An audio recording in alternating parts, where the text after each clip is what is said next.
Right, the second and final part of this little trip to the Yorkshire Dales. I get a lot of satisfaction from putting a machine to the test. Royal Enfield, anecdotally within the motorcycle industry, has this cloud of unreliability, not being fit for purpose hanging over its head. For years we've had it hammered into us that the fragile machines, not really to be trusted, especially not over long distances.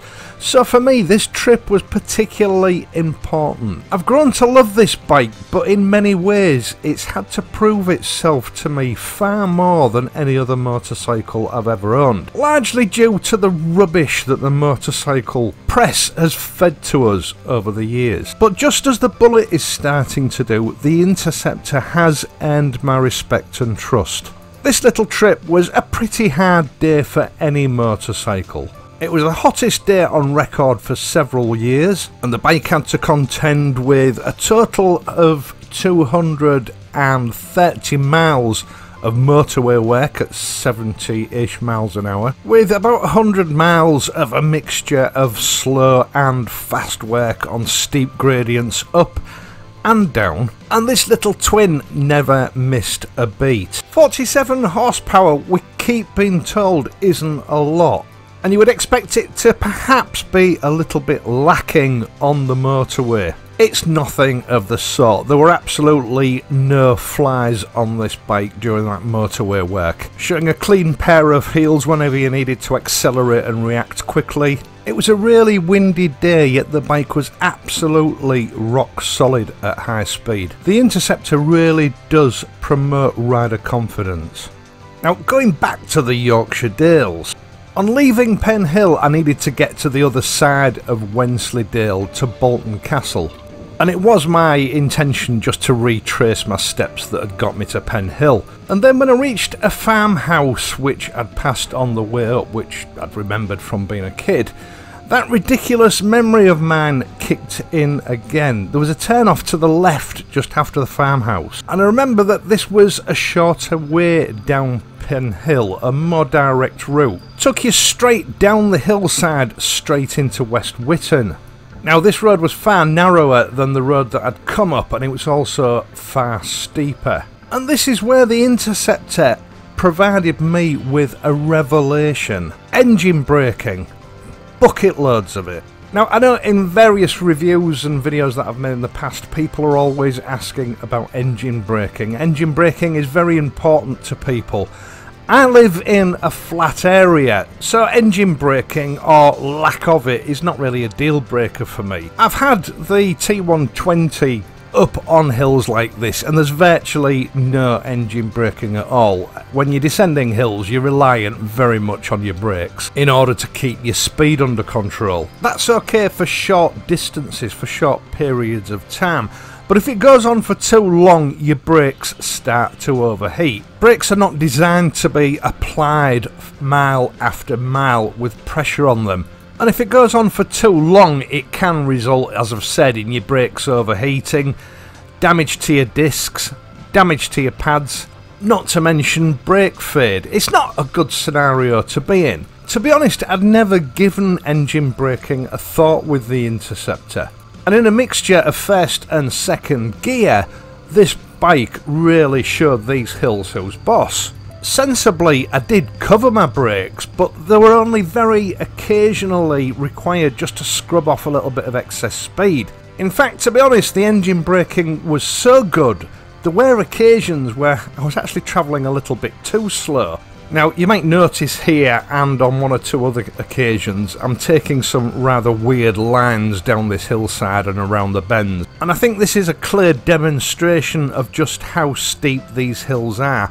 Those white marks along the middle of the road are dried concrete. Piles of it that in places are about 4 inches high. Now it seems to me that at some time in the past a cement lorry has been up this hill, and because of the steepness of the hill, that cement had spilled over the back and onto the road where it was left and allowed to solidify. Things like that can only happen in the Yorkshire Dales. And this in turn alerted me to the other benefit of good engine braking. It doesn't slow your steering down like it does when you're applying your front brakes, so control of the bike is far more precise and relaxed. I've always underestimated the advantages of good engine braking. I won't do that again, not after this little trip. Now, very briefly in the last video I spoke about this bike being a very capable tourer. Of course, the one thing that does let the Interceptor down at the moment is the choice of luggage. There are already some options out there, but they tend to be from some of the big manufacturers that tend to charge something of a premium for the luggage. I thought it was worth a mention that Royal Enfield have released some coat hanger style pannier supports for soft luggage, the type that we're used to seeing being available for the Bonneville models. Now, from what I can gather, these are going to be round about the £70 mark for the pair. The only issue being at the moment that there are problems exporting goods out of India. So availability on the UK market has been delayed until that little problem's been resolved. Now, I know that Hitchcock's motorcycles are working very hard to try and get these into stock. And of course, when they are available, this is going to just throw the whole problem wide open to a huge choice and availability of soft luggage options. Everything from your cheap and cheerful Lomo bags right up to your expensive wax cotton and leather Burley brand panniers. I'll keep my eyes open and I will let you know as soon as there are some available. Right, so when you reach the bottom of this rather steep shortcut, you're in the village of West Witton and a right turn will take you up to Wensley, which is a very typically charming little Dales village. Now, the signs for Castle Bolton can be picked up in Wensley. You hang a left hook at the Three Horseshoes Inn and up the opposite valley wall towards Castle Bolton. It's pretty well signposted from here, and to be quite honest, if you go far enough, it's hard to miss. Now, I've always thought that Castle Bolton is a bit of a hidden gem. It's not by any stretch of the imagination a famous castle, but it is one of the most intact castles still available to see in the UK. Now, Oliver Cromwell and his thugs spent several years touring the British Isles and demolishing castles, or for that matter any other defensible building that might be used against him. But it seems that he met his match at Castle Bolton and left with his tail between his legs, having left very little damage to it. A testament, I think, to the tenacity of the Yorkshire people. Now, to this day, about a third of this building's internal rooms are left intact and weatherproof, which, believe me, is a rare thing for English castles. It was built in the mid-1300s for the Scrope family, and it's recorded that it cost an 18,000 marks to build. You can barely buy a motorcycle for that these days. Now, in 1630, Emmanuel Scrope, 1st Earl of Sunderland, the last in the Scrope family line, died without issue. Or should I say legitimate issue, because he had 3 illegitimate daughters, one of whom, the eldest, Mary, eventually inherited the castle.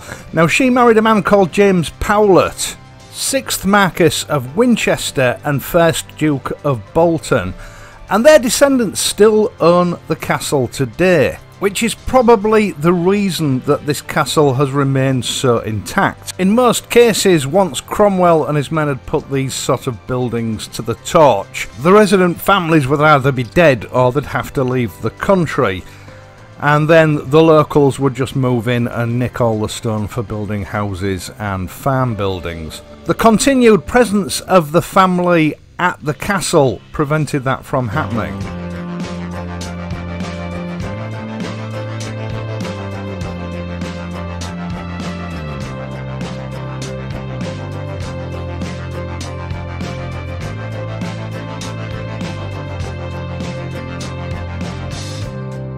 Now, I don't know for certain, but the design of this castle has always struck me as a keep that would be situated within a bailey, a sort of an oval enclosure. I have looked into it, but I've been unable to find out. But certainly the arrangement of the village that accompanies the castle would suggest originally it was a community that was contained within a curtain wall. It's got that sort of outline to it. These sort of buildings usually end up in the hands of English heritage, and very little gets done with them once that happens, apart from collecting money off visitors. And it's great to see that this Grade 1 listed historic building is still being looked after by the descendants of the family that built it, who are actually putting as much back into this building as they're getting out of it. Now, I've visited this castle many times over the years, and with each visit it improves in leaps and bounds, with very clear signs that the family that are resident here are investing money back into this building, in improving it, restoring it, and ensuring that it's there still for future generations. Most of the intact rooms are set out in tableau style, sort of indicating the use that they were put in back in the day, including Mary Queen of Scots' bedroom, because during her imprisonment she was kept here for a while. A rare example of a castle's interior that we rarely get to see these days. Now, things are a little bit different with the pandemic, and I would advise that you check their schedule online. I'll leave a link to their website in the video description down below. But usually during the summer they have all sorts of events ongoing, archery displays, falconry displays, and various other functions. I believe they also do weddings here during normal times. They also have some formal gardens that you can have a look around if you like that sort of thing. Now, there is a lot more to this castle than I've been able to show you here, and it's well worth a visit if you're within realistic travelling distance. Now, as far as I could tell, you don't have to pay for a motorcycle in the car park. Entry for adults is £9 per person, and I have to say the staff are among the most friendly I've ever come across. I can't guarantee that they'll do it for everyone, but they did actually ask me if I wanted to leave my helmet and bag with them at the counter while I had a look around the castle, which was a big relief for me because it was a stiflingly hot day. And even if they don't offer, I don't think there's any harm in asking them. There is a tea room cum cafe that serves light refreshments and food, and this is one of those places where you could quite literally spend the entire day, so it is good value for money. Once again, thank you so much for taking the time to watch this video and my other videos, and in doing so helping to support this channel. I really do appreciate it. I do hope you've enjoyed this video and found it useful. If you have, please leave a like and subscribe to the channel, and if you do subscribe, don't forget to hit the notification bell so that you can be informed whenever I upload a new video. I am of course going to be back next week, so until then, please ride safely and I'll see you soon.